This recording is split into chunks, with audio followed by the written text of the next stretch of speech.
మహిమ కలుగును గాక. ఆమేన్. క్రీస్తునందు ప్రియమైనటువంటి వారులారా, మరి గత వారము మనము 8 నుండి 13 వచనాలను ధ్యానించుకున్నాం. ఈ వారం 14 నుండి 20 వచనాల వరకు మనము ధ్యానం చేద్దాము.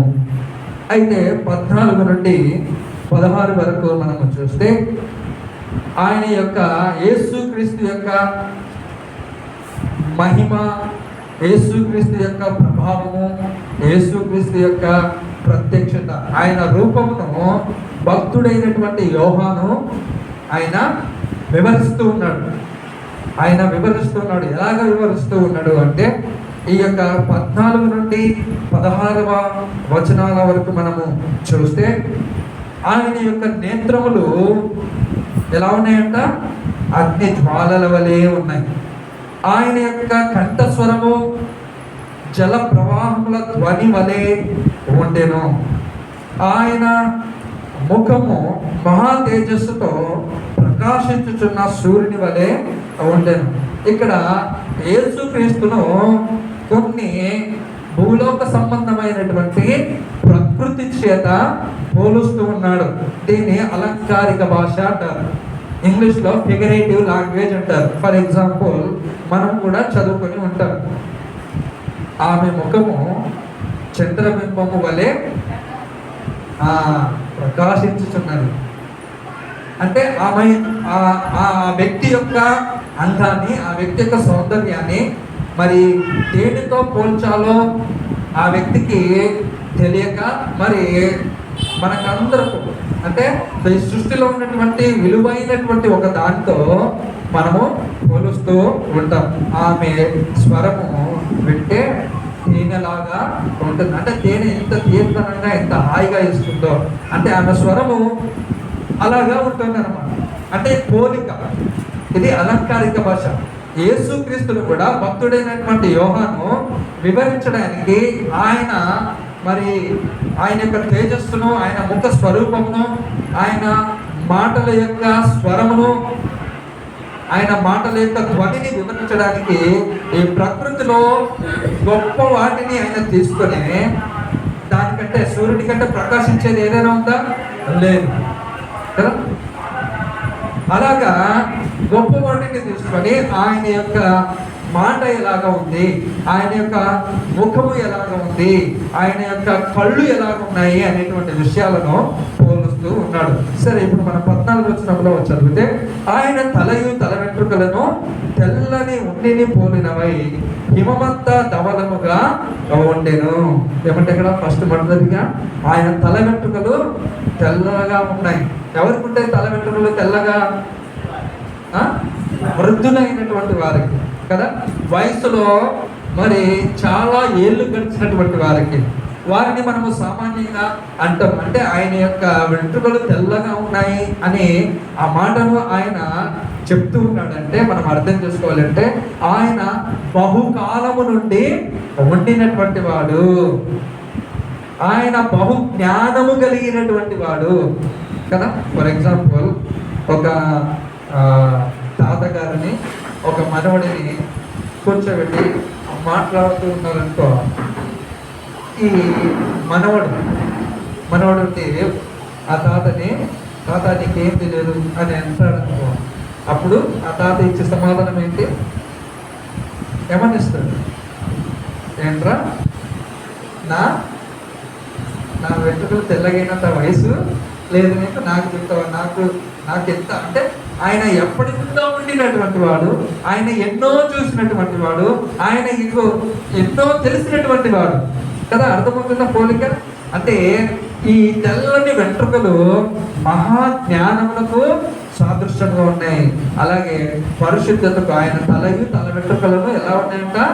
తెల్లగా ఉన్నాయి. అంటే పరిశుద్ధతకు ఆయన ఆలోచనలు, ఆయన కనుదృష్టి, ఆయన మాట పరిశుద్ధమైనది, పవిత్రమైనది అని చెప్పడానికి ఈ యొక్క భక్తుడు మరి ఆ విధంగా పోలుస్తూ ఉన్నాడు. ఈ యొక్క తల వెంట్రుకలు తెల్లగా ఉంటాయి. అనుభవానికి గుర్తు, ఎక్కువ వయసునకు గుర్తు, చాలా కాలము నుండి జీవించినటువంటి వాడు అని గుర్తు అని మనము తెలియజేసుకోవాలి. అందుకే జెఫన్యా గ్రంథము 5వ అధ్యాయం 2వ వచనంలో యేసుక్రీస్తుని గురించినటువంటి ప్రవచనం ఉంటుంది కదా. యూదా దేశము బెత్లెహేమ, నువ్వు యూదా ప్రధానులలో ఎంత మాత్రము అల్పమైన దానము కాదు.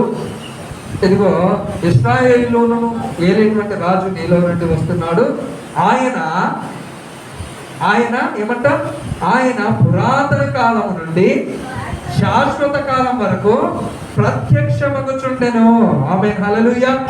ఆయన పురాతన కాలం నుండి, కాలము పుట్టినది మొదలుకొనినప్పటి నుండి కాలానికి ఇంకా ఆరంభం అవ్వక ముందు నుండి ఆయన ఉండినటువంటి వాడు అనేటువంటి విషయాన్ని ఇక్కడ భక్తుడు తెలియజేస్తూ ఉన్నాడు. అలాగే ఈ యొక్క తెల్లని అది పరిశుద్ధతకు గుర్తుగా, పవిత్రతకు గుర్తుగా ఉంది. యెషయా గ్రంథము 1వ అధ్యాయము 18వ వచనాన్ని మనము చూసినట్లయితే, యెషయా గ్రంథము 1వ అధ్యాయము 18వ వచనము, యెహోవా ఈ మాట సెలవిచ్చుచున్నాడు, రండి మనము వివాదము తీర్చుకుందాము.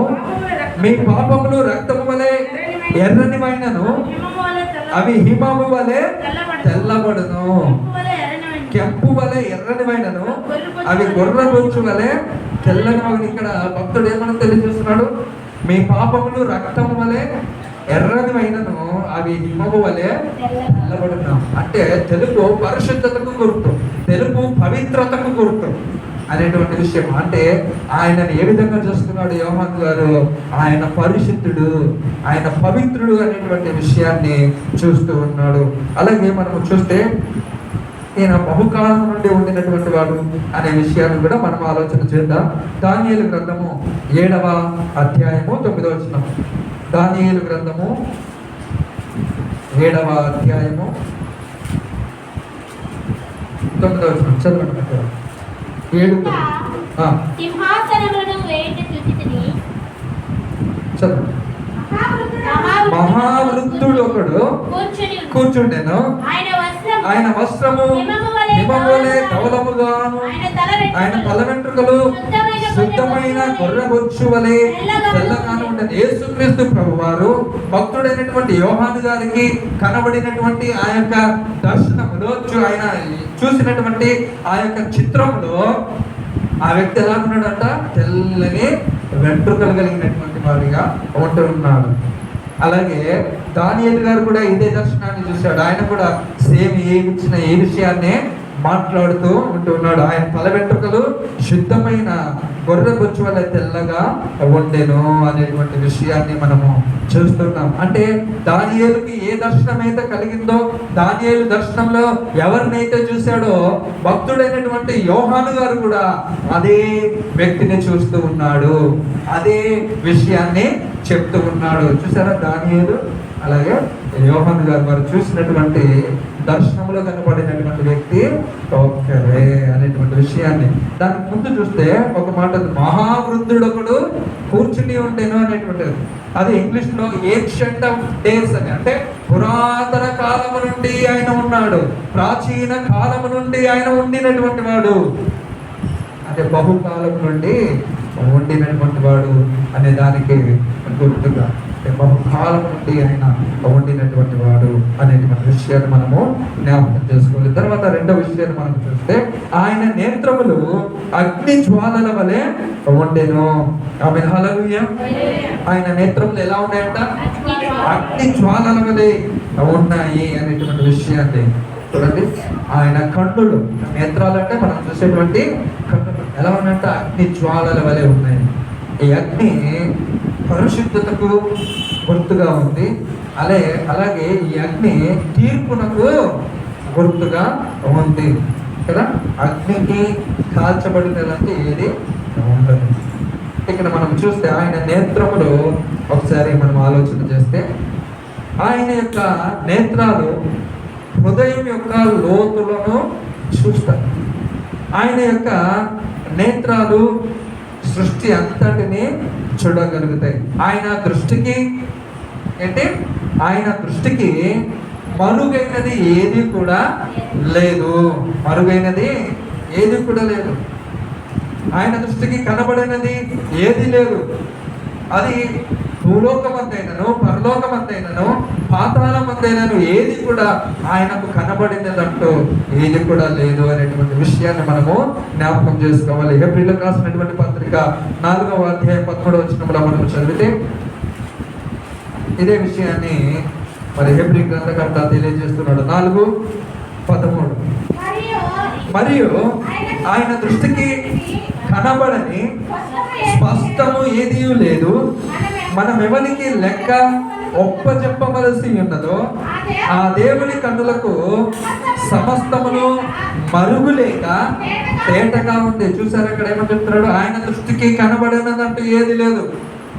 మానవుడు అనుకుంటున్నాడు నన్ను ఎవడు చూడట్లేదులే, నేను చేసేటువంటి పని ఎవరికి తెలియదులే, నేను చేసేటువంటి ఆలోచన ఎవరికి తెలియదులే అని ఆలోచిస్తూ ఉంటాడు. కానీ చూసే దేవుడు ఒకరున్నారని, ఆయనకు కనబడనిదంటూ ఏది లేదు అని మానవుడు మర్చిపోయి చాలా వికృత చేష్టలో, చాలా భయంకరమైనటువంటి పాప కార్యాలు చేసేటువంటి వ్యక్తిగా ఉంటూ ఉన్నాడు. మోసపూరితమైన కార్యం, దుర్మార్గమైనటువంటి పనులు, అపరిశుభ్రమైనటువంటి పనులు చేసేటువంటి వ్యక్తిగా మానవుడు కనబడుతూ ఉంటున్నాడు. అలాగే ఇర్మియా గ్రంథము 23-24లో మనము చూసినట్లయితే, ఇర్మియా గ్రంథము 23వ అధ్యాయము 24వ వచనం. అక్కడ కూడా ఇర్మియా గ్రంథకర్త యెహోవా సెలవించిన మాట ఏదనగా, నాకు కనబడకుండా రహస్య స్థలములలో దాగగలవాడు ఎవడైనా కలడా? ఏమంటున్నాడు కదా, నాకు కనబడకుండా రహస్య స్థలములలో ఈ దాగుకునేటువంటి వాడు ఎవడైనా ఉన్నాడా? కదా, కొంతమంది ఏం చేస్తున్నారు, కింద భూమి కింద సొరంగ మార్గాలలో ఇల్లు కట్టుకుంటూ ఉన్నారు. ఇంకా చంద్రుడి మీద, అంగారకుడి మీద ఇల్లులు కట్టుకోవాలని, అక్కడ నివసించాలని కోరుతూ ఉన్నారు. దూరంగా వెళ్ళిపోదామనేటువంటి విషయం కంటికి కనబడకుండా, ఎవరికి కనబడకుండా అంటున్నాడు ప్రభువు. యెహోవా సెలవిచ్చిన మాట ఏదనగా, నాకు కనబడకుండా రహస్య స్థలములలో దాక్కునిగలైన వాడు ఎవడైనా ఉన్నాడా? నేను భూమి ఆకాశముల అంతటను ఉన్నవాడను కానా? సర్వములు నేనున్నాను. నువ్వు అంగారకుడికి పైన వెళ్ళినా నేనున్నా. అలాగే ఏంటి, బృహస్పతి అనే గ్రహం మీదకి నువ్వు వెళ్ళినా నేను అక్కడ ఉన్నా. నువ్వు పాతాళ లోకము కిందికి వెళ్ళినా నేను అక్కడ ఉన్నా. పసిఫిక్ మహాసముద్రము భూగర్భము లోపల, ఆ సముద్ర గర్భము లోపలికి నువ్వు వెళ్ళినా నేను అక్కడ ఉన్నా. నాకు మరికేమీ లేదు. క్లియర్, క్రిస్టల్ క్లియర్గా కనబడుతూ ఉంటుంది. ఇక్కడ ఆయన అగ్ని నేత్రులు అగ్ని జ్వాలల వల్ల ఉన్నాయంటే ఆయనకు కనబడలేదంటూ ఏది లేదు అనేటువంటి విషయాన్ని మనము జ్ఞాపకం చేసుకోవాలి. అలాగే బైబిల్ గ్రంథంలో చూస్తే అగ్ని అంటే తీర్పునకు సాదృశ్యంగా ఉంది. తీర్పునకు సాదృశ్యంగా ఉంది కదా. చూడండి, మత్తయి సువార్త 5వ అధ్యాయము 22వ వచనము. మత్తయి సువార్త 5వ అధ్యాయము 22వ వచనం. ఆయన సముద్ర తీరమున నుండగా సమాజ మందిరపు అధికారులలో యాయీనను ఒకడు వచ్చి ఆయనను చూచి 5:22 అదేనా? నేను మీకు చెప్పినదేమనగా, తన సహోదరుని ఎడల కోపపడు ప్రతివాడు విమర్శకు లోనగును, తన సహోదరుని చూచి వ్యర్థుడా అని చెప్పువాడు మహాసభకు లోనగును, ద్రోహి అని చెప్పువాడు నరకాగ్నికి లోనగును. చూడండి, ఇక్కడ అగ్ని దేనికి సాదృశ్యంగా ఉంటుంది? పాపానికి తీర్పు తీర్చేటువంటి దానికి సాదృశ్యంగా కనబడుతూ ఉంటుంది. అలాగే 3:10 మనం చూస్తే అక్కడ బాప్తిసం ఇచ్చేటువంటి యోహాను అంటున్నాడు, ఇప్పుడే గొడ్డలి చెట్ల వేరున ఉంచబడి ఉన్నది కనుక మంచి ఫలములు ఫలింపని ప్రతి చెట్టు నరకబడి అగ్నిలో వేయబడును. అంటే ఆయన కన్నులు తీర్పు తీర్చేటువంటి కన్నులుగా కూడా ఉంటూ ఉన్నాయి. ఆయన తీర్పు తీర్చడానికి ఆయన అర్హుడు, ఆయన శిక్షించడానికి ఆయన అర్హుడు అనేటువంటి విషయాన్ని మనము జ్ఞాపకం చేసుకోవాలి. ఆ తర్వాత మనం చూస్తే 15వ వచనంలో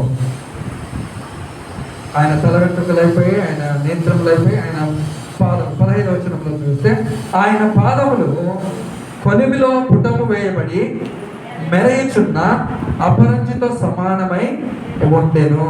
ఏమంట ఆయన తల ఎలా ఉందంట?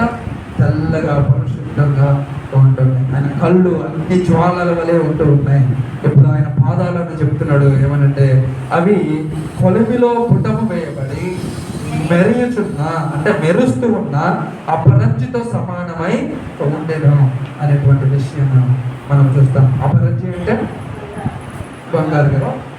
మరి అపరంజితో సమానమై ఉండేను అంటే అక్కడ మనము ముందుగా ఆలోచన చేస్తే ఆ ఇంగ్లీష్ బైబిల్లో మనము చూస్తే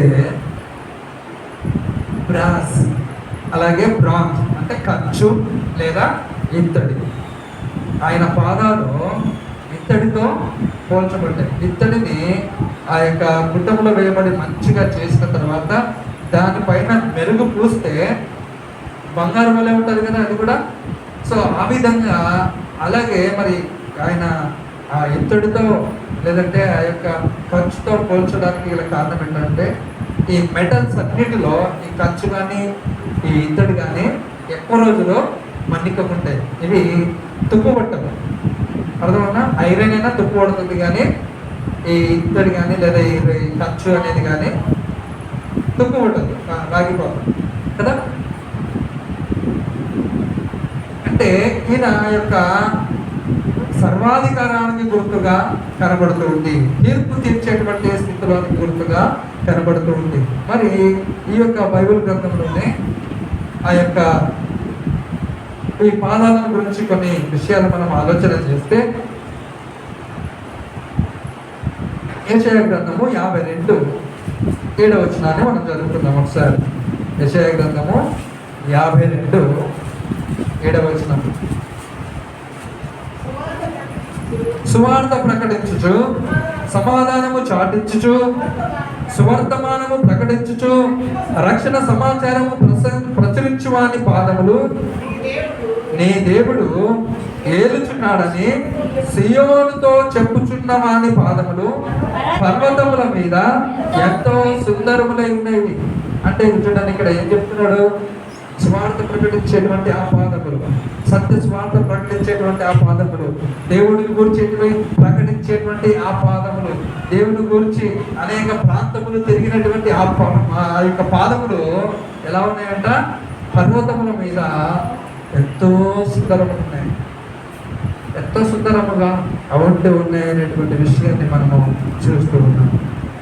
చూడండి ఇక్కడ మనం చూస్తే ఈ యొక్క ఆయన పాదాలు మెరుగుచున్న అపరంజితో పోల్చబడ్డాయి. అలాగే మనం పాత నిబంధనలు చూస్తే ఆ బలిపీఠమును చేయమని చెప్తాడు. బలిపీఠము చేసి, బలిపీఠము స్తంభాలు, బలిపీఠంలో పాత్రలు, బలిపీఠం కొరకు ఉపయోగించే సమస్త వస్తువులన్నీ కూడా ఇత్తడితో చేయాలి అని చెప్పాడు. దేనితో? ఇత్తడి. అంటే ఇత్తడి అది సాక్రిఫైస్కి గుర్తుగా ఉంటుంది, అంటే త్యాగానికి గుర్తుగా ఉంటుంది. అది నువ్వు ఏ బలిని అర్పించినా ఆ బలిపీఠం మీదనే కాల్చాలి. పాప పరిహారత బలి అయినా, ఇంకా తగిన తర్పణం బలి అయినా, ఏదైనా సరే నువ్వు అర్పించినటువంటి ప్రతి బలి ఆ బలిపీఠం మీద పెట్టి కాల్చాలంటే ఆ ఇత్తడి పాత్ర మీద పెట్టి కాల్చాలి. అంటే ఇత్తడి లేదంటే ఆ యొక్క రాగి కానీ అది కానీ లాంగ్ సస్టైన్ చేస్తుంది, అది ఎక్కువ రోజులుగా ఉంటుంది. అంటే ఇక్కడ ఏం చెప్తున్నాడంటే ప్రభువు ఆయన పాదాలు కొలిమిలో వేయబడి, అంటే మరలా పరిశుద్ధపరచబడి మెరుగుచున్న బంగారుతో సమమై ఉన్నాయి అనేటువంటి విషయాలు చెప్తున్నాడు. ఇలాగే ఇక్కడ మనం చూసినప్పుడు యెషయా 52:7 చదివాం కదా. అదే పాదాలు ఎలా ఉన్నాయంట? సువార్త ప్రకటించుచు, సమాధానము చాటించుచు, సువర్తమానము ప్రకటించుచు, రక్షణ సమాచారము ప్రచురించు వాని పాదములు. నీ దేవుడు ఏలుచున్నాడని, నీ దేవుడు రక్షకుడని, నీ దేవుడు విమోచకుడని సియోనుతో తన ప్రజలతో చెప్పుచున్న వాని పాదములు పర్వతముల మీద ఎంతో సుందరములై ఉన్నాయి. ఇప్పుడు అదే పాదములు ఎలా ఉన్నాయంట? కొలిమిలో వేయబడి మెరుగుచున్న అపరంజితో ఉంటూ ఉన్నాయి. అంటే తీర్పు తీర్చడానికి. ఒకానొకప్పుడు ఆ పాదములు సువార్తను ప్రకటించాయి, ఒకానొకప్పుడు ఆ పాదములు ప్రేమను ప్రకటించాయి, ఒకానొకప్పుడు ఆ పాదములు విమోచనను ప్రకటించాయి, ఒకానొకప్పుడు ఆ పాదములు విడుదలను, పాప ప్రక్షాళనను గురించి ప్రకటించాయి. ఇప్పుడు ఆ పాదములు ఎలా ఉంటున్నాయి? తీర్పు తీర్చడానికి రెడీగా ఉంటూ ఉన్నాయి అనేటువంటి విషయాన్ని చూడాలి. సువార్తను ప్రకటించినటువంటి ఆయన పాదాలు, సమాధానము ప్రకటించినటువంటి ఆయన పాదాలు, రక్షణ సమాచారము ప్రకటించిన ఆయన పాదాలు ఎప్పుడు కొలిమిలో మండుచున్న మెరుగుచు ఉంటూ ఉన్నాయి అనేటువంటి విషయాన్ని మనం అర్థం చేసుకోవాలంటే ఆయన తీర్పు తీర్చడానికి సిద్ధముగా ఉన్నాడు అనేటువంటి విషయాన్ని మనము ఆలోచన చేయాలి. తర్వాత మనం చూస్తే ఆయన కంఠస్వరము విస్తార జల ప్రవాహముల ధ్వని వలె ఉండెను. ఏమంట? ఆయన కంఠస్వరం ఎలా ఉందంట? అంటే చాలా గంభీరంగా, అధికారంతో కూడినది. ఆయన స్వరము అధికారంతో కూడినది, ఆయన స్వరము శక్తితో కూడినది, ఆయన మాట ప్రభావంతో కూడినది అనేటువంటి విషయానికి గుర్తుగా ఇక్కడ ఈయన చూస్తున్నాడు. ఇదే విషయాన్ని మరి భక్తుడైనటువంటి హెచ్కేల్ గారు కూడా సేమ్ విషయాన్ని తెలియజేస్తున్నాడు. హెచ్కేల్ గ్రంథము 43:2 మనం చదివితే, హెచ్కేల్ గ్రంథము 43:2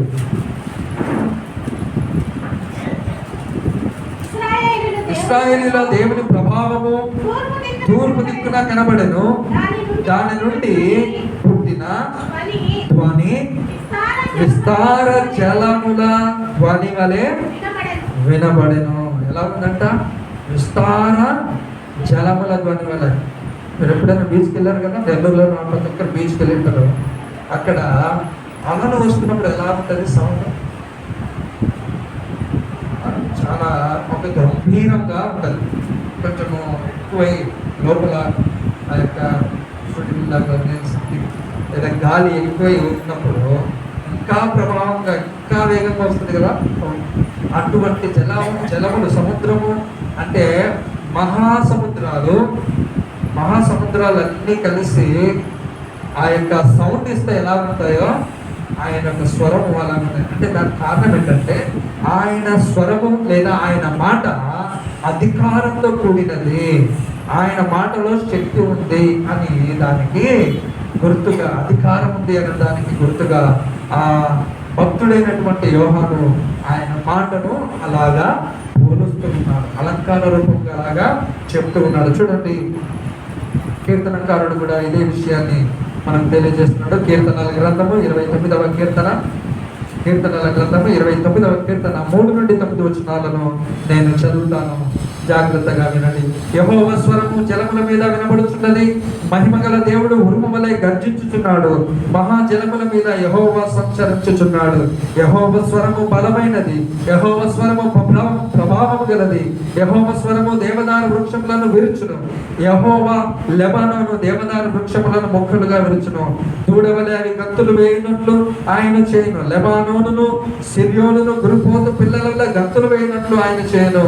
యెహోవా స్వరము అగ్ని జ్వాలలను ప్రజ్వలింపజేయుచున్నది, యెహోవా స్వరము అరణ్యమును కదిలించును, యెహోవా కాదేశు అరణ్యమును కదిలించును. యెహోవా స్వరము లేళ్లను ఈన చేయును, అది ఆకులు రాల్చును. ఆయన ఆలయములో ఉన్నవన్నీ ఆయనకి ప్రభావములు అనుచున్నవి. ఆమేన్, హల్లెలూయా. ఇక్కడ యెహోవా స్వరము, ఆయన మాట, ఆయన ధ్వని ఎలా ఉందంట? బహు గంభీరంగా కనబడుతూ ఉంటుంది. ఆయన స్వరము ఏం చేస్తుందంట? అగ్ని జ్వాలల వంటి. ఆయన స్వరము అరణ్యమును కదిలించి వేస్తుంది. ఆయన స్వరము లేళ్లను అంటే లేడి పిల్లలను ఈయన చేస్తుంది. అంటే ఆయన ఆజ్ఞయిస్తేనే ఏదైనా జరుగుతుంది అనేటువంటి విషయం. ఆయన ఆజ్ఞిస్తే ఏదైనా జరుగుతుంది అనేటువంటి విషయాన్ని మనము జ్ఞాపకము చేసుకోవాలి. చూడండి, అలాగే ఆయన స్వరంను గురించి మనం ఆలోచన చేస్తే, ఆయన మాటను గురించి మనం ఒకసారి ఆలోచన చేస్తే, మత్తయి సువార్త 7వ అధ్యాయము 29వ వచనంలో, మత్తయి సువార్త 7వ అధ్యాయము 29వ వచనంలో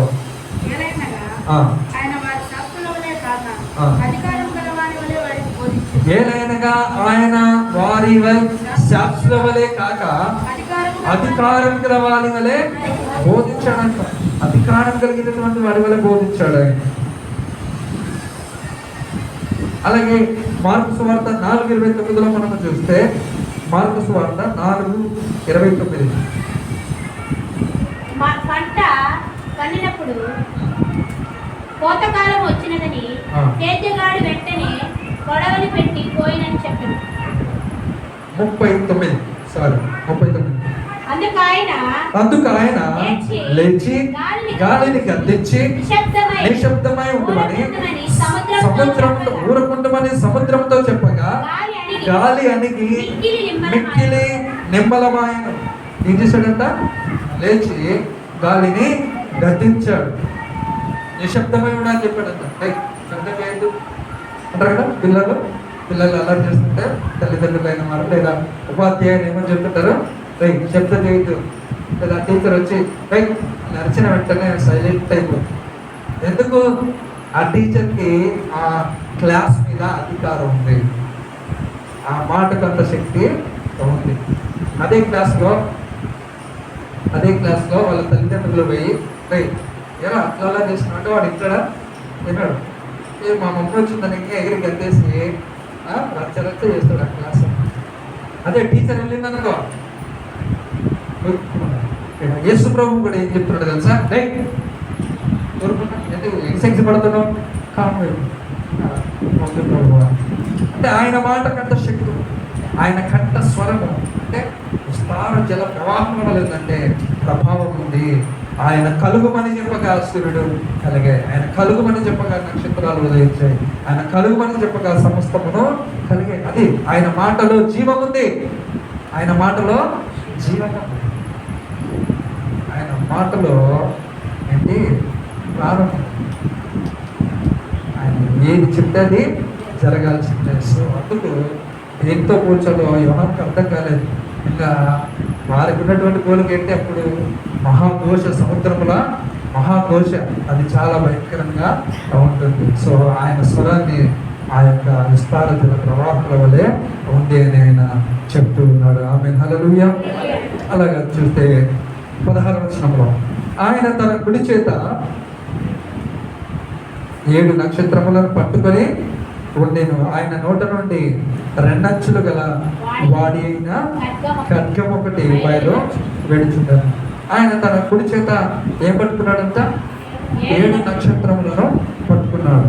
ఆ 7 నక్షత్రములు ఏంటంటే 7 సంఘములకు దూతలు. అలాగే మరి కొన్ని వర్షన్స్ అంటే కొన్ని కామెంటరీస్లో ఏం చెప్తారంటే, ఈ యొక్క దూతలను ఆ పాస్టర్తో కూడా పోల్చడం జరిగింది. ఎక్కడున్నారంట ఆయన దూతలు? ఆయన కుడి చేతిలో. ఆయన కుడి చేతిలో ఎందుకు పట్టుకున్నాడంటే, ఆయన కుడి చేతిలో భద్రత ఉంటుంది, ఆయన చేతిలో భద్రత ఉంటుంది. ఆయన ఎవరిని విడిచిపెట్టేటువంటి వాడు కాదు. తనకు కలిగినటువంటి వారినందరినీ ఆయన జాగ్రత్తగా పట్టుకునేటువంటి వాడు, తనకు కలిగిన వారందరినీ జాగ్రత్తగా కాపాడేవాడు అనేటువంటి అర్థము మనము తెలుసుకోవచ్చు. ఆ తర్వాత చూస్తే ఆయన నోట నుండి 2 అంచులు గల వాడి అయిన ఖడ్గం ఒకటి బయలు వెలుచుండెను. ఈ 2 అంచులు గల ఖడ్గము మనము అందరికి తెలిసినటువంటిదే, దేవుని యొక్క వాక్యానికి గుర్తు. ఈ వాక్యం గురించి మనము కొన్ని నెలల క్రితము చాలాసార్లు మాట్లాడుకున్నాం. సుమారుగా 2 నెలలు 1.5 నెల ఈ వాక్యం గురించి మాట్లాడుకున్నాం. కాబట్టి దీని గురించి మనకు పెద్దగా విశ్లేషణ అవసరం లేదు. అయితే మీరు ఆ యొక్క రెఫరెన్స్ రాసుకోండి. దీని గురించినటువంటి రెఫరెన్స్ హెబ్రీ పత్రిక 4:12. హెబ్రీ పత్రిక 4:12.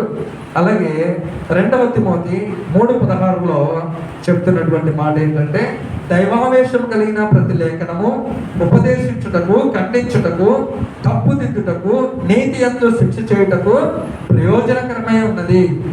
4:12లో ఏముంది? దేవుని యొక్క వాక్యము బలము గలదై, అది రెండంచులు గల వాడి అయిన ఖడ్గము వలె ఉండి కీళ్లను, ఎముకలను, ప్రాణములను సైతము దూసుకుపోవునంతగా విభజించుచున్నది అనేటువంటి విషయం మనకు తెలుసు. అంటే ఆయన నోటి నుండి బయలు వెళ్ళేటువంటి మాట, దేవుని యొక్క వాక్యము ఏం చేస్తుందంట? అది తప్పుదిద్దుతుంది కదా. మనం 2 తిమోతి 3:16లో అదే, దైవావేశం కలిగినటువంటి ప్రతి లేఖనము ఉపదేశించుటకు, ఖండించుటకు ఏం చేస్తుంది? దేవుని వాక్యము ఖండిస్తుంది. ఆయన ఖండించేటువంటి వాడు. అలాగే తప్పుదిద్దుటకు, తప్పుదిద్దుటకు.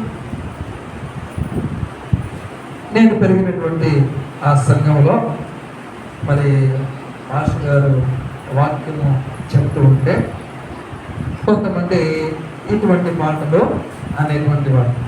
ఎలాంటి మాటలు అంటే, మాస్టర్ ఎంత కఠినంగా చెప్తారబ్బా, ఇట్లా చెప్తే ఎవడొస్తాడు అని అనుకుంటేవాడు. ఎందుకు? ఆయన చెప్పేటువంటి మాటలు వారి ప్రవర్తనను విచ్చుతాయి, వారి మాటలను తాకుతాయి, వారి హృదయాలను తాకుతాయి, వారి చూపులను, వారి ప్రవర్తనను అవి తాకుతాయి. దేవుని యొక్క మాట అలాగే ఉంటుంది. ఒకవేళ తాకడం లేదా, ఒకవేళ గుచ్చుకోవడం లేదా అంటే, ఒకటి నువ్వు ఆయన మాటకు చెవి ఇవ్వట్లేదనే అర్థము. 2 ఏంటంటే, అది నీకు ఇష్టం లేనిది, పట్టించుకోవట్లేదని అర్థం. దేవుని వాక్యము ప్రకటించినప్పుడు అది ఖండిస్తుంది, ఉపదేశిస్తుంది, తప్పుదిద్దుతుంది. ఎందుకంట? నీతి నందు దేవుని యొక్క శిక్ష చేయటము ప్రయోజనకరమై ఉన్నది, ఉపయోగకరము. అలాగే చేసినప్పుడు ఉపయోగకరము. ఫర్ ఎగ్జాంపుల్, ఏదైనా మన కాలికి ముళ్ళు గుచ్చుకొని మనం డాక్టర్ దగ్గరికి వెళ్ళినప్పుడు అది సెప్టిక్ అయిన తర్వాత అది లోపల ఉన్నప్పుడు డాక్టర్ ఏం చేస్తాడు? పదునైనటువంటి చాపు తీసుకొని ఏం చేస్తాడమ్మా? కట్ చేస్తాడు. డాక్టర్ గారు కట్ చేయదు అంటే లోపల ముళ్ళు ఉండి కుళ్ళిపోయి ఆ శరీర భాగం అంతా ఏదైనా చేసేసి నాకు బాధ కలగకూడదు, నొప్పి కలగకూడదు, నాకు ఇబ్బంది కలగకూడదు, అయ్యో నా చర్మము కోస్తారు అంటే అది ఇంకా మొత్తం శరీరాన్ని అంతటికి డ్యామేజ్ అవుతుంది. అలాగే పాపం అనేటువంటి ముళ్ళు హృదయంలో అలాగే ఉంది.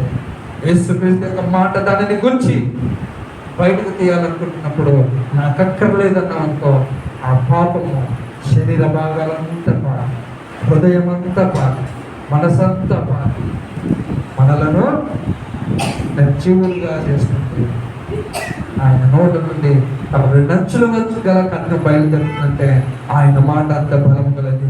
ఆయన మన హృదయం యొక్క లోతులను చూడగలిగినటువంటి వాడు అనేటువంటి విషయాన్ని మనము అర్థం చేసుకోవాలి. దాని తర్వాత మనం ఆలోచన చేస్తే ఆయన ముఖము ఎలా ఉందంట? ఆయన ముఖము మహా తేజస్సుతో ప్రకాశించుచున్న సూర్యుని వలె నేను ఆమెన్. హల్లెలూయా. ఎలా ఉందంట ఆయన ముఖము? మహా తేజస్సుతో ప్రకాశించుతున్న సూర్యుని వలె ఉండాలి. ఏదైనా సూర్యుని వైపు ఒక 5 నిమిషాలు ఇలాగే చూడగలుగుతారు, ఒక 2 నిమిషాలు చూడగలుగుతారు. అంత వెలుగు. దానితో పాటు అంటున్నాడు మహా తేజస్సుతో అంటున్నాడు ఇక్కడ. ఆయన ముఖము మహా తేజస్సుతో సూర్యుని వలె ప్రకాశించు. చూడండి, ఆయన యొక్క మహిమ ప్రభావమును గురించి, ఆయన యొక్క మహిమను గురించి, ఆయన యొక్క తేజో మహిమను గురించి కనబడినటువంటి దర్శనం ఎలా ఉందంట? మహా తేజస్సుతో.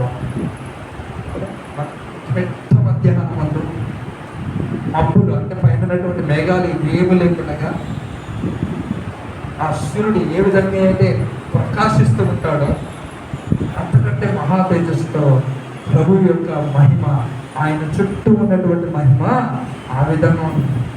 అసలు ఆయన ఏం కనబడట్లేదు, పోలుస్తూ అంత మహిమ కలిగినటువంటి వాడిగా ఆయన పోలుస్తూ ఉన్నాడు. ఆమె హల్లెలూయా.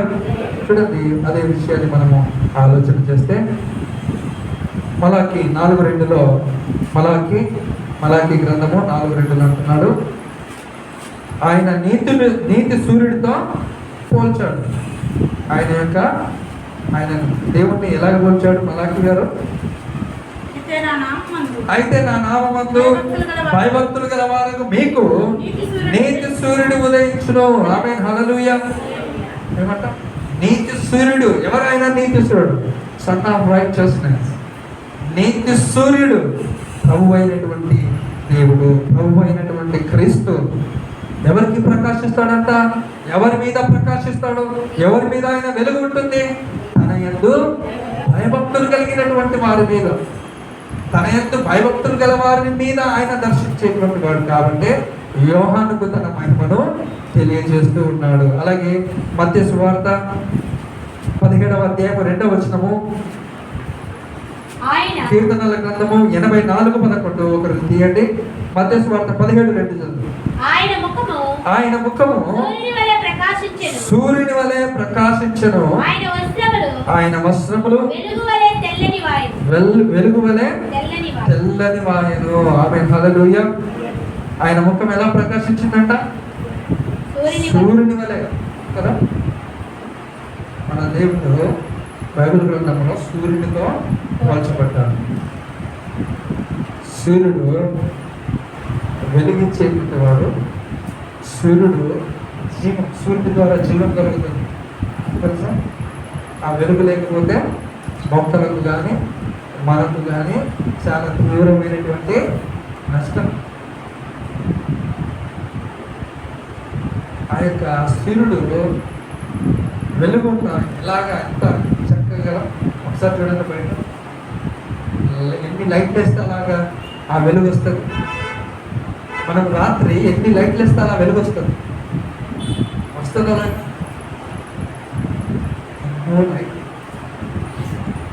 ఆయన చేసినటువంటి ఒక సృష్టి జస్ట్ కదా. మనుషులందరూ ఎంత ప్రకాశం, ఎంత వెలుగు. ఆయన ముఖము ఎలా ఉందంట చూడండి.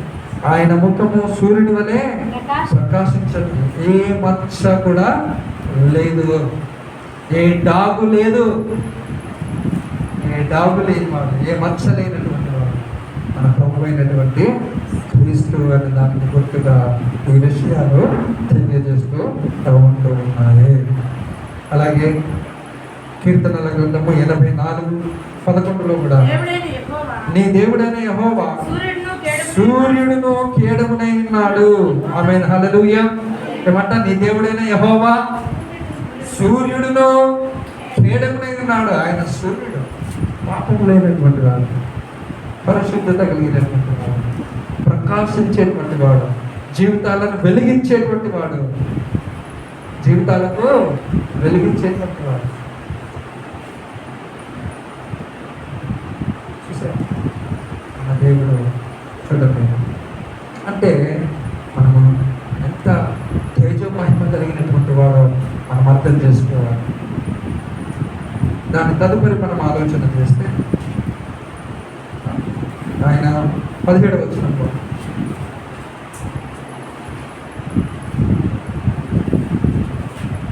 నేను ఆయనను చూడగానే చచ్చిన వాని వలె ఆయన పాదముల యొద్ద పడితిని. యోహాను గారు ఎలా ఉండాలంటే ఇప్పుడు చచ్చిన వాని వలె. ఎందుకంటే ఆయన మహిమను, ఆయన ప్రభావమును, ఆయన తేజో మహిమను వర్ణింప శక్యము గాని ఆయన వెలుగును, గొప్ప శబ్దంతో, గొప్ప అధికారంతో, గొప్ప శక్తితో నిండిన ఆయన స్వరమును విన్న యోహాను ఆయన మహిమను తట్టుకోలేక, ఆ మహిమను వెలుగుకు నిలబడలేక చచ్చిన వాని వలె పడిపోయాడు. చచ్చిన వాని వలె పడిపోయాడు. ఇదే విషయాన్ని దానియేలు గ్రంథంలో 10వ అధ్యాయం 8, 9 వచనాలలో కూడా దానియేలు ఆ మహామహుడైనటువంటి ఆ తేజోమహుడైనటువంటి దేవుడిని చూసినప్పుడు ఆ తేజస్సుకు ఆ వెలుగునకు తట్టుకోలేక భయపడి కింద పడిన వాళ్ళ కాళ్ళు వణుకుతూ కింద పడిన వాడిగా చూస్తూ ఉన్నాము. అలాగే మత్తయి సువార్త 17:6లో కూడా శిష్యులు ఆ మహిమను చూసినప్పుడు అప్పుడు వినబడినటువంటి ఒక స్వరము, ఈయన నా ప్రియ కుమారుడు, ఈయన యందు నేను ఆనందించుచున్నాను అనేటువంటి స్వరము ఆకాశము నుండి బిగ్గరగా చెప్పినప్పుడు ఆ స్వరానికి ఆ గంభీరతకు తట్టుకోలేక ఆయన శిష్యులు కూడా భయపడి వణుకుతూ ఉన్నారు. అలాగే భక్తుడైనటువంటి అపోస్తుడైనటువంటి పౌలు ఆ దమస్కు మార్గము గుండా వెళ్తూ ఉన్నప్పుడు ప్రభు అతన్ని దర్శించిన తర్వాత ఆ మహిమ ప్రకాశమునకు తాళలేక క్రింద పడిపోయాడు. ఆయన ప్రకాశము అంత గొప్పది, ఆయన దర్శనము, ఆయన మరి నిత్య వెలుగు అంత గొప్పది అనేటువంటి విషయాన్ని మనం జ్ఞాపకం చేసుకోవాలి. చూడండి, అక్కడ చూస్తే ఈ 3 సందర్భాలలో దేవుని మహిమను చూసినటువంటి ఈ వ్యక్తులు ఎలా ఉన్నారంట? భయపడిపోయినావు, చచ్చిన వారి వలె అలాగా వణుకుతూ ఉన్నాం, అలాగా వణుకుతూ ఉన్నారు. అప్పుడు ప్రభు అయినటువంటి దేవుడు ఏమంటున్నాడు తెలుసా? ఆయన తన కుడి చేతిని చాపి నా మీద వచ్చి నాతో ఇట్లా నేను భయపడుతున్నా. ఏం చేశాడంటే ఆయన భయపడిపోయి కింద పడిపోయినటువంటి యోహానును ఆయన తన కుడి చేతిని చాచి పట్టుకొని లేవనెత్తుతూ ఉన్నాడంట. కుడి చేతిలోనే 7 నక్షత్రాలు ఉన్నాయి, కుడి చేతినే మళ్ళా పట్టుకున్నాడు. ఏంటి కుడి చేతికి ఉన్నటువంటి అంత ప్రత్యేకత ఏంటి? కుడి చేతికి ఉన్నటువంటి అంత ప్రత్యేకత ఏంటి? బైబిల్ గ్రంథంలో మనం చూస్తే, మీరు ఒకవేళ బైబిల్ చదివినటువంటి వారు అయితే మీకు ఈ కుడి చేతి గురించి అనేక వచనాలు బైబిల్లో కనబడతాయి. ఇదిగో యెహోవా దక్షిణ హస్తము సాహస కార్యములను చేయును. ఆయన కుడి చెయ్యి బలమునకు సాదృశ్యం, ఆయన కుడి చెయ్యి దీవించడానికి సాదృశ్యం, ఆయన కుడి చెయ్యి ఆదరించడానికి సాదృశ్యం, ఆయన కుడి చెయ్యి భద్రతకు సాదృశ్యం. అందుకే ఆయన చచ్చిన వారి వల్ల పడిపోయినటువంటి వారిని ఏం చేస్తాడు? తన కుడి చేత ఏం చేస్తాడు? లేపుతూ ఉన్నాడు. భయపడిపోయినటువంటి స్థానంలోనే ఆ వ్యక్తి ఉండాలనుకోవట్లేదు, పడిపోయిన స్థానంలోనే ఆ వ్యక్తి ఉండాలనుకోవట్లేదు, కానీ ప్రభువు లేవనెత్తేటువంటి వాడిగా ఉన్నాడు. ప్రియ సంఘం, ఆయన అంటున్నాడు భయపడొద్దు అంటే భయపడదు. భయము ద్వారా నీవు శక్తిహీనుడిగా ఉన్నావేమో, భయము ద్వారా నీకు కలిగేటువంటి భయముల ద్వారా, నువ్వు ఎదుర్కొనేటువంటి భయముల ద్వారా నువ్వు బలహీనుడిగా మారుతూ మరి నాకు చేతకాని వలె వాడిగా ఉంటున్నాడేమో. అయితే ప్రభు అంటున్నాడు భయపడొద్దు. తన కుడి చేతిని చాపి భక్తుడైనటువంటి యోహాను లేపినట్టుగా ఆయన నిన్ను నన్ను కూడా లేవనెత్తబోతున్నాడు. ఆమేన్, హల్లెలూయా. ఆయన కుడి చేతి, మనము ఈ కుడి చేతి గురించి ఆలోచన చేస్తే బైబిల్ గ్రంథంలో ఆదికాండము 48వ అధ్యాయము 17-19 వచనాలలో ఉన్నటువంటి సారాంశం చదవద్దండి, నేను చెప్తాను. 48వ అధ్యాయము 17-19 వచనాలలో ఉన్నటువంటి సారాంశం ఏంటంటే, అక్కడ యాకోబు, యోసేపు, ఎఫ్రాయిము, మనష్షే అనేటువంటి వారు. యాకోబు ఏం చేస్తాడు? యోసేపు కుమారులైనటువంటి ఎఫ్రాయిము, మనష్షే వాళ్ళను నా దగ్గరికి తీసుకురా, నేను వారిని దీవిస్తానని యోసేపుతో చెప్తాడు. యోసేపు ఐగుప్తు దేశంలో విస్తారంగా ఫలించాడు, రాజుగా ఉన్నాడు కాబట్టి తన తండ్రి అక్కడికి వచ్చాడు. ఆయన చివరి దశలోకి నేను చనిపోతున్నాను, నేను దీవిస్తాను, నీ కుమారులను తీసుకురానప్పుడు యోసేపు తన 2 కుమారులను తీసుకొని వస్తాడు. ఆయన అట్లాగా ఎదురుగా కూర్చొని ఆయన కుడి చేతి దగ్గర, అంటే యాకోబు యొక్క కుడి చేతి దగ్గర మనష్షేను పెడతాడు. యాకోబు యొక్క ఎడమ చేతి దగ్గర ఎఫ్రాయిమును ఉంచుతాడు. ఎఫ్రాయిము చిన్నవాడు, మనష్షే పెద్దవాడు. ఇప్పుడు దీవించాలంటే కుడి చేతి దీవించడానికి అర్హుడు పెద్దవాడు అని ఈయన తలంపు, యోసేపు గారి యొక్క తలంపు. అయితే యాకోబు ఏం చేస్తాడు తెలుసా? ఇలా ఉంటాయి కదా చేతిలో, లాగబడు అంటే పెద్దవాడి మీద ఎడమ చెయ్యి, చిన్నవాడి మీద కుడి చేయి పెట్టి దీవిస్తూ ఉంటాడు.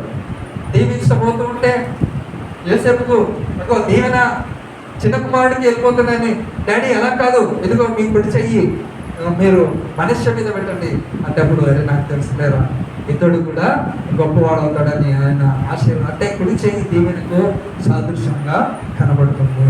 కుడి చేయి భద్రతకు, కుడి చేయి అభివృద్ధికి, కుడి చేయి ఆదరణకు, కుడి చేయి దేవుని యొక్క మహత్యానికి, కుడి చేయి దేవుని యొక్క గొప్ప కార్యాలకు, కుడి చేయి దేవుని యొక్క సాహస కార్యాలకు గుర్తుగా ఉంది. అందుకే ఆయన కుడి చేతిని చాచి ఏం చేస్తున్నాడో లేవనెత్తుతున్నాడు, భయపడద్దు అనేటువంటి విషయాన్ని ఆయన చెప్తూ ఉన్నాడు. తర్వాత మనం చూస్తే చూడండి 18 త్వరగా వెళ్ళిపోతాం. నేను మొదటి వాడను కడపటి వాడను జీవించు వాడను, మృతుడనైతిని కానీ ఇదిగో యుగ యుగములు సజీవుడనై ఉన్నాను అనేటువంటి విషయాన్ని తెలియజెప్తున్నాడు. ఇది మనం ఆల్రెడీ గత వారం డిస్కస్. నేను మొదటి వాడను కడపటి వాడను, ఇదిగో నేను మరణం పొందాను, మరణంను జయించి తిరిగి లేచాను, మరణము నన్ను బంధించుట అసాధ్యము అనేటువంటి విషయాన్ని ఇక్కడ ఆయన చెప్తున్నాడు. అందుకే మరణము యొక్కయు పాతాళ లోకం యొక్క తాళపు చెవులు నా స్వాధీనంలో ఉన్నవి, దేవుని యొక్క స్వాధీనంలో ఉన్నవి.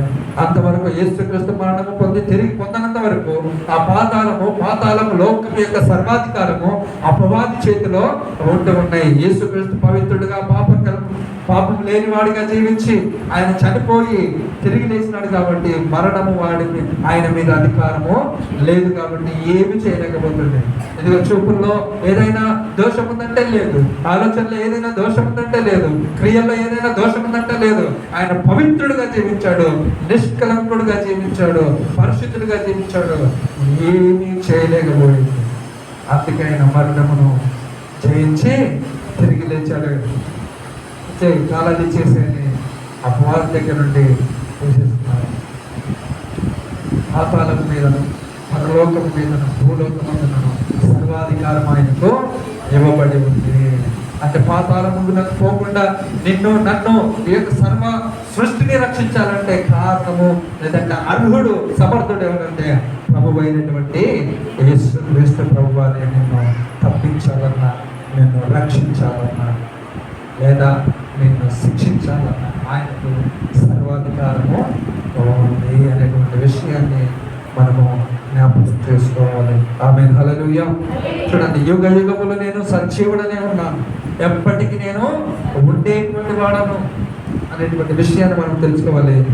దాని తర్వాత మనం 19-20 వచనాలను చూస్తే, కాగా నీవు చూచిన వాటిని విన్న వాటిని వీటి వెంట కలగబోయే వాటిని, నీవు చూచిన వాటిని అంటే 1వ అధ్యాయంలో ఏదైతే యోహాను భక్తుడు యేసుక్రీస్తుని కూర్చున్నటువంటి దర్శనం చూశాడో అవి, అలాగే ఇప్పుడు ఉన్న వాటిని అంటే 3వ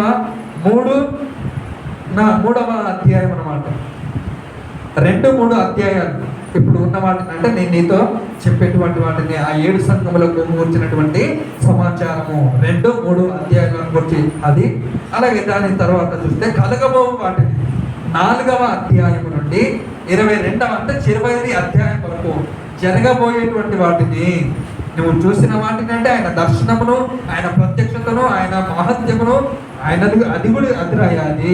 అలాగే ఇప్పుడు కలగబో వాటిని అంటే ఆ 7 సంఘాలకు ఏదైతే కలగబోతుందో, ఏదైతే చెప్తాడో అది రాయాలి. అలాగే రాబోతున్నటువంటి వారికి 4వ అధ్యాయం నుండి 22వ వచనం వరకు, ఇప్పుడు 4వ అధ్యాయము 22వ వచనంలో ఆ కాలంలో మనం అందరము ఉన్నాము. జరగబోయేది వీటన్నిటిని ఏం చేయాలంట, నా కుడి చేతిలో నీవు చూసిన 7 నక్షత్రములను కూర్చున్న మర్మమును, ఆ 7 సువర్ణ దీపస్తంభముల సంగతి వ్రాయము. ఆ 7 నక్షత్రములు 7 సంఘములకు దూతలు, ఆ 7 దీపస్తంభములకు స్తంభములు 7 సంఘములు. ఇక్కడ ఆలోచించినట్లయితే ప్రభు అయినటువంటి దేవుడు జరగబోయేటువంటి ప్రతి విషయము నీవు నేను సంఘము తెలుసుకోవాలని ఆయన యోహానుతో మన కొరకు రాసి ఉన్నాడు. ఆయన ఎంత మహత్యం కలిగిన వాడు, ఆయన అధికారం ఏంటో, ఆయన మాట ఏంటో, ఆయన శక్తి ఏంటో మనము సంఘము గ్రహించేటువంటి వారిగా ఉండాలి. భయపడేటువంటి వారిగా ఉన్నప్పుడు ఆయన ఆదరించే దేవుడిగా ఉన్నాడు అనేటువంటి విషయాలను మనము జ్ఞాపకం చేసుకోవాలి. చూసాడు ఎంత గొప్ప దర్శనమును చూసినటువంటి ఆ యోహాను చచ్చిన వారి వలె అయితే ప్రభువు పుట్టి లేవనెత్తాడు. లేవనెత్తయ్యా నువ్వు ఇదిగో ఇప్పుడు జరిగిన వాటిని, ఎప్పుడు కలగబో వాటిని, జరగబోతున్నటువంటి వాటిని రాసి సంఘానికి తెలుపు, రాబోతున్నటువంటి తరాలకు తెలుపు అనేటువంటి విషయాన్ని ఆయనకు అప్పగించాడు. అలాగే 7 నక్షత్రములను గూర్చి, అంటే ఆయన దూతలను గూర్చి, 7 సంఘములను గూర్చి, ఆ సంఘముల మధ్య దీపస్తంభముల మధ్య ఉన్నటువంటి యేసుక్రీస్తు ప్రభువారిని గురించి నువ్వు తెలియజెప్పాలి అనేటువంటి విషయాన్ని తెలియజేస్తూ ఉన్నాడు. ఇది ఆయన త్వరలో రానే ఉన్నాడు. ఆయన త్వరలో మనకు తీర్పు తీర్చిన ఉన్నాడు. ఆయన ఇచ్చిన సమయంలోనే మనం మారు మనసు పొంది ఆయనను రక్షకుడిగా ఆయన వచ్చినటువంటి సమయంలోనే ఎత్తబడే గుంపులో మనమందరము ముందుకు కాక. ఆమె తలలు ఉంచండి, ప్రార్థన చేసుకుంటాం. తలలు ఉంచండి, ప్రార్థన చేసుకుంటాం. మహోన్నతుడా, మంచి యేసయ్య, సర్వోన్నతమైన దేవా, నీకు వందనాలు ప్రభువా. ఈ సమయంలో తండ్రి నీ యొక్క మహిమ స్వరూపమును, నీ యొక్క తేజో మహిమను మేము తెలుసుకున్నాము. ఎంత గొప్ప దేవుడు ప్రభు, ఎంత మహత్యము, తేజో మహిమ కలిగినటువంటి దేవుడు. నువ్వు మాతో మాట్లాడిన విధానం బట్టి నీకు వందనాలు. ఇదిగో నువ్వు తీర్పు తీర్చే దేవుడవని, నువ్వు పరిశుద్ధమైన దేవుడవని దేవా, నువ్వు అయ్యా ఎల్లప్పుడూ యుగ యుగముల వరకు ఉండే దేవుడవని, సర్వ జ్ఞానమైన దేవుడవని మేము తెలుసుకుని ఉన్నాము. నిన్ను కలిగించుటయే మహాభాగ్యము తండ్రి, నిన్ను ఎరుగుటయే నిత్య జీవమని నీ వాక్యం సెలవిస్తుంది. దేవా, నీ నిత్య జీవములో మేమందరం ఉండినట్లు, నేలాకడలో మేము ఎత్తబడే గుంపులో ఉండినట్లుగా మా హృదయాలను సిద్ధపరచండి. మా హృదయాలను, మా మనస్సాక్షిని, మా పిలుపును భద్రపరచండి. కృప చూపించండి, సహాయం దయచేయండి. చేరువచ్చినటువంటి వాక్యం అయినటువంటి ప్రజలందరినీ మీరు దీవించి ఆశీర్వదించమని యేసుక్రీస్తు పరిశుద్ధమైన నామములో ప్రార్థించి వేడుకొని పొంది నామము తండ్రి. ఆమేన్. దేవునికి మహిమ.